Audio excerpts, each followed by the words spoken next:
This is the luxury world. It inspired with us today and tomorrow. For decades, the brand with the crown has perfected a system that goes far beyond just selling watches. Through a masterful blend of heritage, sponsorships, and an unshakable aura of exclusivity, Rolex has convinced us that its watches are more than just timepieces. They are symbols of achievement, status, and success. But what if a lot of that is a carefully constructed illusion? What if the scarcity, the waiting lists, and the unobtainable status of a new watch are all part of a brilliant, and maybe even deceptive, marketing strategy?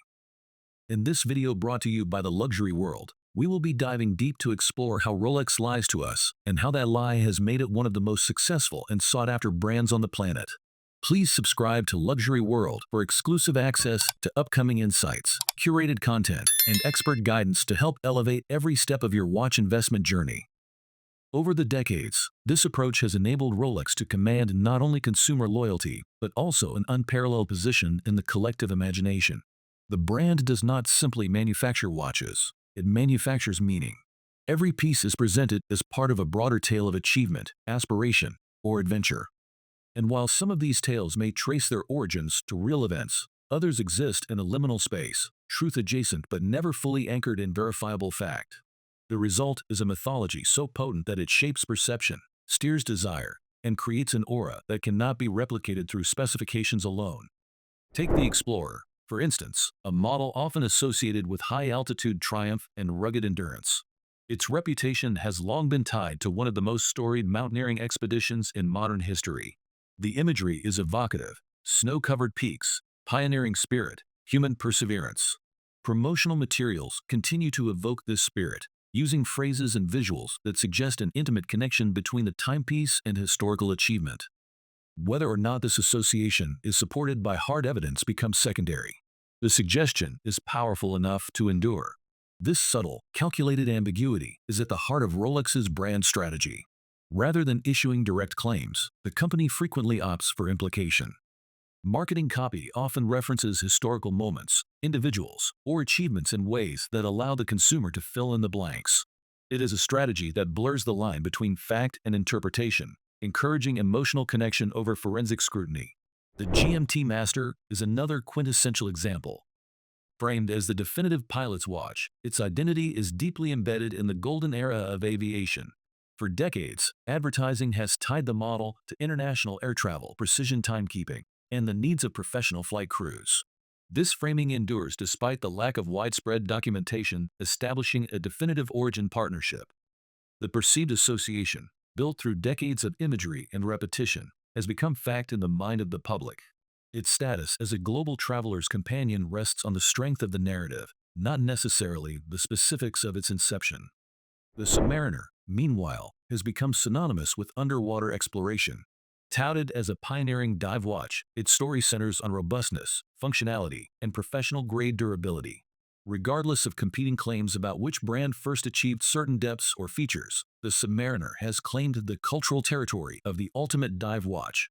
This reputation is reinforced through decades of strategic storytelling, from early adverts featuring aquatic explorers to present-day product pages emphasizing legacy and capability. A consistent element across these narratives is Rolex's disciplined use of language. The brand rarely overstates its case. Instead, it leans on themes of endurance, achievement, and legacy, never quite declaring but always suggesting. This restraint protects the brand from scrutiny while allowing the narrative to evolve organically. Over time, repeated suggestion morphs into widespread belief, even when the historical record may offer a more nuanced reality. Contributing to this phenomenon is Rolex's tightly controlled public image. The company does not disclose production numbers, seldom engages with the press, and refrains from responding to critiques or public debate. Silence, in this context, is not a void, it is a deliberate strategy. The lack of transparency enhances mystique. And in that silence, fans, resellers, and content creators step in to tell the stories the brand itself never fully commits to. The community becomes the narrator, the ambassador, and the enforcer of the myth. Nicknames like Hulk, Pepsi, Batman, Paul Newman, and Root Beer further illustrate this organic storytelling process. These monikers were not coined by Rolex, yet they have become essential parts of each model's identity. The culture around Rolex fuels the narrative just as much as the company's own messaging. Collectors are not just customers, they are co-authors in the myth. This strategy is not unique to Rolex, but few brands have executed it with such consistency and discipline. Instead of adapting to every trend or chasing fleeting innovations, Rolex maintains a conservative design ethos. New models are introduced with caution, and existing references evolve subtly. This slow, deliberate approach reinforces the brand's image as a timeless institution rather than a reactive participant in the market. Even when trends emerge, like the rise of integrated bracelet sports watches, Rolex does not rush to follow. Instead, it waits, assesses, and acts when the timing suits the brand's narrative. When it does engage with these trends, the execution is framed not as adaptation, but as affirmation. Rolex does not follow, it arrives. This calculated restraint only strengthens the brand's mythology. Each release feels significant. Each update, even a minor one, is treated as an event.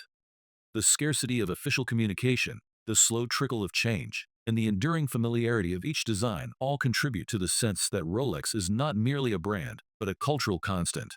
Another key element is how each model within the Rolex catalog is tailored to reflect a specific aspiration. The day date is aligned with leadership and influence.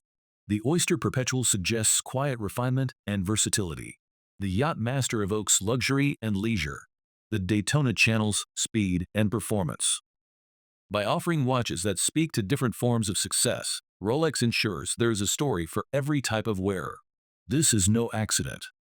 Each model is designed not only to serve a function, but to support a narrative. The product becomes a reflection of identity. The watch is not just worn, it is inhabited. It tells the world something about its wearer, whether or not the wearer has scaled Everest, piloted a jet, or dived to the ocean floor. The mythology does the heavy lifting. In many ways, the Rolex experience is less about the tangible and more about the symbolic. Movement architecture, finishing, and horological innovation, while important, are not the sole drivers of appeal. The brand's power lies in its ability to elevate a watch beyond its parts. A Rolex is a representation, a distillation of prestige, performance, and purpose. Whether these associations are historically precise is almost irrelevant. The belief is what matters, and belief is what sells the watch. This brings the conversation to an important point. When a brand's identity is built so heavily on myth, the product becomes inseparable from the story. This can be both an asset and a risk. As long as the mythology remains intact, the brand thrives. But when myths are questioned or revealed to be more marketing than truth, a gap emerges, one between perception and reality. Whether this matters depends on the perspective of the wearer. Some may value only the story, while others may demand the facts behind it. The strength of Rolex lies in its ability to occupy both spaces. For the informed enthusiast, the story is part of the charm, even when known to be exaggerated. For the casual admirer, the story may be taken at face value, enhancing the emotional connection. In both cases, the myth serves its purpose. It elevates the object. It supports the price.